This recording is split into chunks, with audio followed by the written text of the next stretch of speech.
originally from Detroit, Michigan, and yeah, make some noise for Detroit, right? I grew up in Detroit. My mother worked at a factory. She was part of the union. I had 3 brothers. And so, like, my 3 brothers protected me. Like, I never had a fight in high school or anything like that. Because, you know, I knew what my brothers would do to folk, and they did it quite often.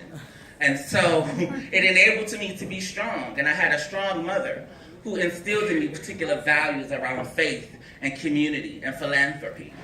So I just want to talk to the young ladies, and I want you guys to tell me just a little bit, like, how important has family been to you, and what are some of those important tenets that have made you and enabled you to be and stand proud in your truth?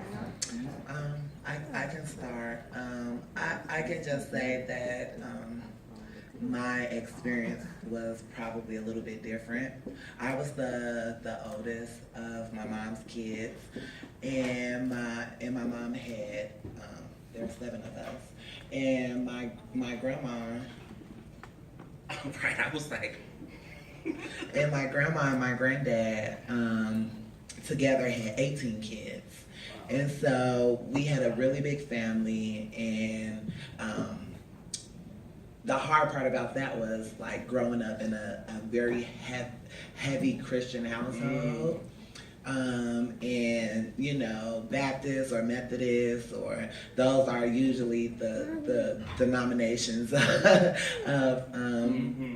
of Black households, you know, holding a strong Christian belief that comes and is built out of like white supremacy, you know, like adapting to a Christian culture, that, you know, trying to strive for like that upper middle class family setting. And I have always been called like the black sheep because I stepped outside of that. I always challenged, even as a young person, like I always challenged the world around me. And I grew up in a very different time, right? I'm just now living in a world where, you know, trans youth can come out at 5 and 6 and 7 and say, this is my identity. I don't believe in this type of identity. I don't adhere to any identity, right? But I didn't get a chance to have that, you know. I didn't even get a chance to have the identity of, you know, being a woman.